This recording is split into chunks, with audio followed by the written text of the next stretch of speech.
Hi friends, welcome on Yourpedia, the largest and most authentic platform to prepare for any interview। और ये जो मेरा video है ये एनवायरनमेंट इंजीनियर्स की जो पोस्ट निकली थी एनटीपीसी में, असिस्टेंट ऑफिसर एनवायरनमेंट मैनेजमेंट की जो पोस्ट निकली थी एनटीपीसी में, उससे रिलेटेड है।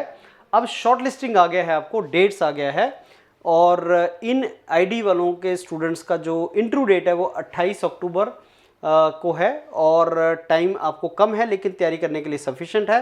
28, 29, 30 को आपका इंटरव्यू है। ये 3 दिन इंटरव्यू है रखा हुआ। अगर आप एनवायरनमेंट इंजीनियर के इंटरव्यू के लिए जा रहे हैं फ्रेंड्स, तो आपको एक तो अपना एनवायरमेंटल इंजीनियरिंग का पार्ट आना चाहिए और एनवायरनमेंट एज अ जनरल जो टॉपिक्स हैं वो भी आपको आने चाहिए।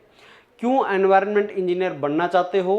Environment assistant officer environment management, environment management से समझते क्या हो और जितने भी करंट पॉलिसीज़ हैं गवर्नमेंट की उसके बारे में आइडिया होना चाहिए।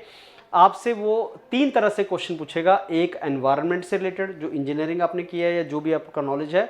दूसरा एनवायरनमेंट जर्नल टॉपिक्स जो होते हैं वहाँ से क्वेश्चन पूछेगा। आपसे एचआर रिलेटेड क्वेश्चन पूछेगा, अभी क्या कर रहे थे, क्या क्वालिफिकेशन है, गैप क्यों है, वो क्वेश्चन एमटेक क्यों कर रहे हो, एमटेक क्यों नहीं कर रहे हो, जो भी है।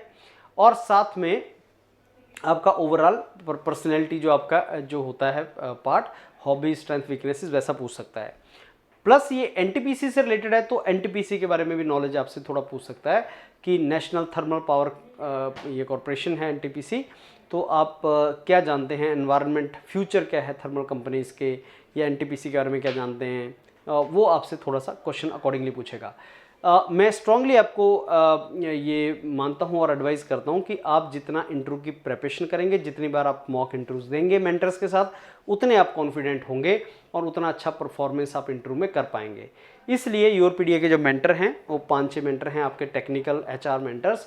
उनके साथ टेक्निकल स्नैप जरूर लगाएं आप और उनके साथ एचआर स्नैप जरूर लगाएं। जब टेक्निकल और एचआर स्नैप लगाएंगे तो आपको कॉन्फिडेंस आएगा और वही कॉन्फिडेंस आपको आगे सिलेक्शन दिलवाता है। तो ये अपॉर्चुनिटीज़ बहुत कम आती हैं। अब आप सोचो, आप इतने ज़्यादा स्टूडेंट्स में से ये लिस्ट के अंदर आ चुके हैं। अब इस लिस्ट से आप फाइनली अगर सेलेक्ट हो जाते हैं तो you will get a very good job. तो कोई भी चीज़ को छोड़ना नहीं है, कोई भी कमी नहीं करनी है, अच्छे तरीके से तैयारी करनी है। अगर कोई मेंटर, कई बार ये होता है स्टूडेंट कोई ऐसी बात बोल देता है जिसकी वजह से उसका रिजेक्शन हो जाता है। जैसे सर मैं तो यूपीएससी की तैयारी कर रहा था इतने साल से, या मैंने तो ये कंपनी इसलिए छोड़ी क्योंकि उस कंपनी में मेरे को ये नहीं मिल रहा था। तो वो मेंटर आपको बता देते हैं कि ऐसा मत बोलो, अदरवाइज रिजेक्शन हो सकता है। तो this is the way you are to proceed forward. अच्छे तरीके से तैयारी करो and you will convert it. Thank you.